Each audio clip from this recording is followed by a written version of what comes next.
selamat pagi Kak Iko. Perkenalkan saya Berliana dan teman saya Genta dan Kalia. Kami dari kelas 7 izin untuk mewawancarai Kakak terkait tugas bimbingan kami mengenai beberapa dari Kakak. Baik Kak, sebelum itu Kakak mungkin bisa memperkenalkan diri terlebih dahulu sebelum kita wawancara. Oke, semuanya perkenalkan, saya Fulkan Suryadewangga atau akrabnya panggil Iko dari Pargenesis atau 12 4. Jadi kita punya beberapa pertanyaan yang bisa Kakak jawab. Saja pertanyaan pertama, Kakak bisa menjelaskan mengenai pengalaman Kakak. Lalu latar belakang Kakak seperti usaha yang atau pekerjaan yang dimiliki oleh Kakak dan juga riwayat dari Oke, semuanya perkenalkan, aku lahir di Tabanan 24 Februari 2008. Lalu untuk latar belakang keluarga aku berorientasi di bisnis, jual beli properti dan lain sebagainya. Terus untuk riwayat pendidikan, aku SD di SD Negeri 8 Manyaranyar, SMP Negeri 1 Tabanan, dan sekarang SMA Negeri 1 Tabanan.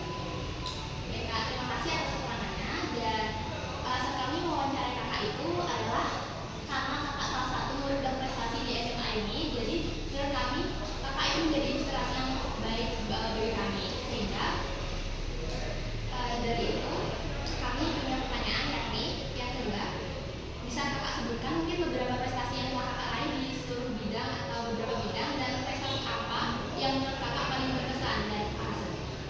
Oke, first of all, terima kasih karena pemilihan aku. Terus untuk prestasi-prestasi yang pernah aku dapat, mungkin per bidang tersebut satu aja yang paling berkesan.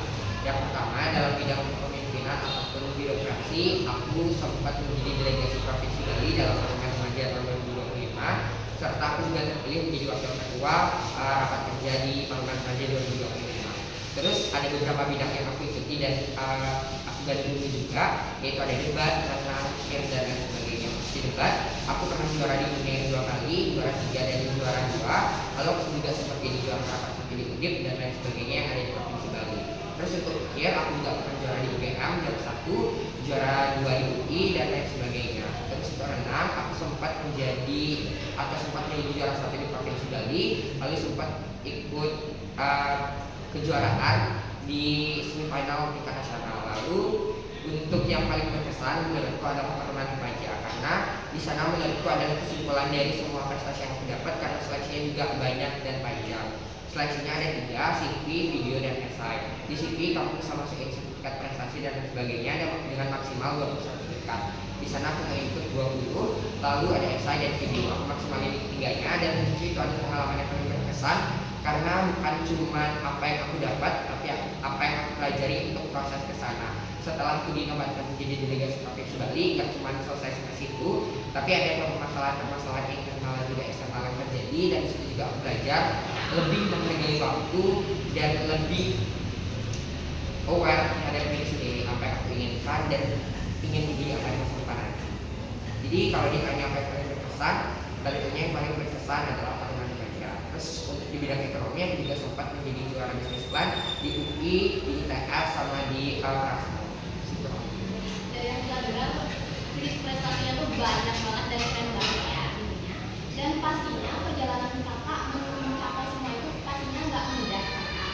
Jadi pertanyaan kita yang ketiga, bagaimana cara Kakak mengatur waktu skala prioritas Kakak antara kewajiban akademik, sekolah, dengan sosial kompetisi atau kegiatan prestasi? Oke, aku mungkin tipe belajar dulu. Aku tipe belajarnya nggak bisa yang textbook atau hanya baca buku dari awal atau prepare hanya sebelumnya. Aku tipe SKS karena menurutku itu lebih efektif karena aku lebih ingat sampai akhirnya. Terus untuk menyeimbangkan antara akademik dan non akademik, aku biasa bagi waktu. Misalnya dalam sehari aku pulang jam 3. Kalau dulu pas SMP, aku lanjut latihan renang jam 6 habis baru les. Terus untuk sekarang SMA, aku udah mulai aktif di renang, jadi aku bisa sekir dan lain sebagainya. Nah, untuk lomba-lomba, untuk debat dan lain sebagainya, aku biasa bagi. Misalnya aku lagi ikut lomba debat, aku fokus dulu ke pemilihan debat. Di sana, untuk menyeimbangkan akademiknya, aku nggak lupa terus tanya ke temanku, lagi ada pelajaran apa di kelas, terus tugasnya gimana, ngisi buat apa. Aku tetap ngumpulin tugas, aku usahakan tepat waktu. Tapi kalau nggak bisa, aku minta izin untuk gurunya, terus minta maafan dan lain sebagainya. Jadi menurutku kamu harus bisa nih skala prioritasmu di saat itu, karena dalam satu rangkaian lomba mana yang lebih penting antara lombamu atau akademikmu, kan jadi salah satu. Jadi kamu harus bisa mengimbangkan keduanya, tapi tetap harus ada yang mendahulukan sih.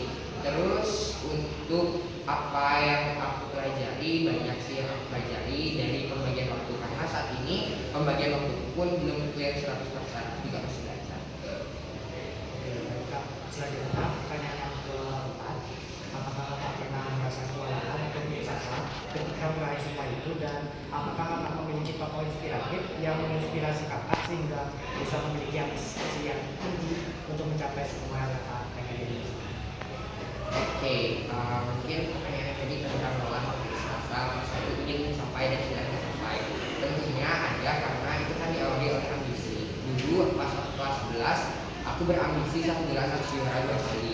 Even juara apapun itu, pokoknya harus juara 2 kali aku akan target. Mungkin di awal-awal terpenuhi, kayak semakin akhir ada yang bolong 1, bolong 2 dan lain sebagainya.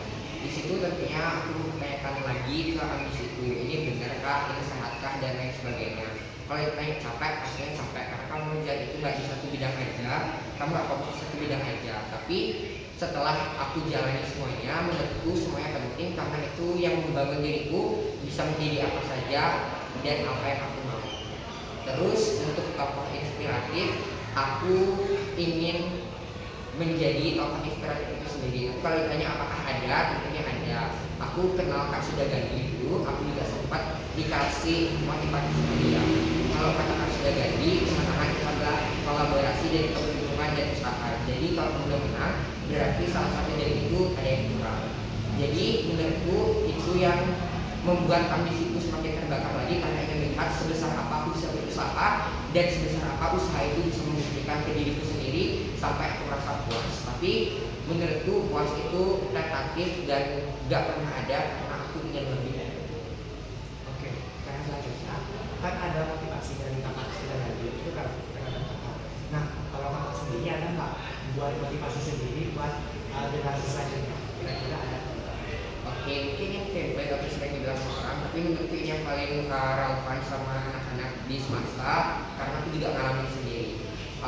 Mungkin ada beberapa tempat atau waktu yang enggak mendukung kamu untuk berkembang, tapi menurutku dengan fasilitas yang ada, itu masih bisa kamu menjadikan fondasi untuk kamu berkembang.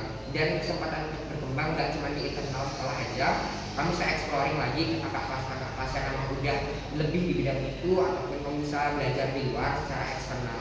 Karena menurutku kegagalan adalah sesuatu yang patut untuk dicoba. Karena ngomongin kegagalan, waktu kelas 10 juga aku sering banget gagal esai, KTI dan lain sebagainya. Kalau dihitung kayaknya lebih dari 20. Tapi aku juga mempertanyakan apa yang salah dan lain sebagainya.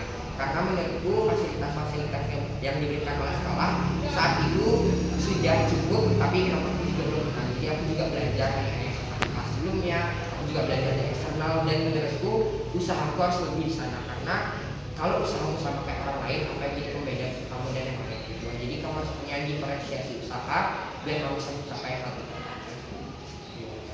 Nggak kerasa udah sampai akhir ya. Nah, pertanyaan akhir, kan Kakak udah kelas 12 nih, jadi sebentar lagi lulus. Nah, ada nggak kesan dan pesan Kakak selama bersekolah di sini, dan juga terakhir boleh juga Kakak sampaikan pesan terhadap kami semua di antara 4 sebagai penerus generasi berprestasi di swasta.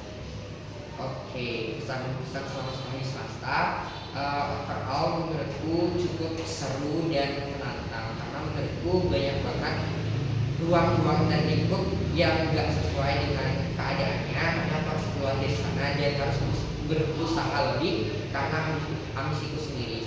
Menurutku saat ini yang terpenting bagi teman-teman atau adik-adik lainnya adalah temukan ambisi kalian dan target kalian. Karena kalau kalian belum punya target dan ambisi, kalian pasti let it flow sama teman-teman kalian yang memang gak pengen apa-apa atau lebih menikmati waktunya. Karena menurutku menikmati waktu dan mempunyai target adalah cara yang paling tepat. Jadi kalau kamu cuma menikmati waktu aja tanpa mempunyai target, itu waste time menurutku. Jadi mungkin kalian bisa set plan lebih awal, kalian ingin menjadi apa, seperti apa, target kalian sebesar apa. Karena kalau kalian belum takut terhadap target kalian, kalian harus ragu sebenarnya, karena apakah itu cukup besar untuk kalian perjuangkan.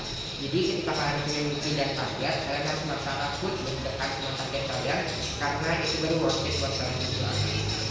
Terus untuk siswa-siswa berprestasi sebenarnya kayak gitu, tapi menurutku semua orang bisa bersinar dengan caranya sendiri, nggak terpatok di satu bidang aja. Jadi kayak kalian bisa asah di bidang apapun kalian bisa, misalnya ada nih olahraga dan lain sebagainya kemungkinan, karena menurutku semesta cukup lengkap akan fasilitasnya, jadi manfaatkan itu sebaik mungkin dan kalian harus punya target kalian ingin jadi apa dan sebesar apa nantinya.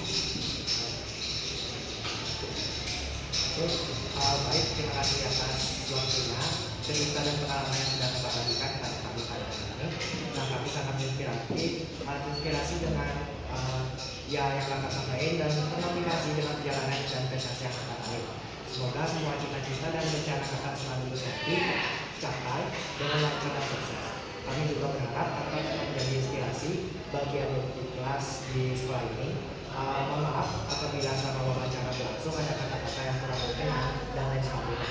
Terima kasih sekali lagi sudah bersedia untuk diwawancarai. Selamat melanjutkan aktivitasnya. Terima kasih. Terima kasih. Ya, udah.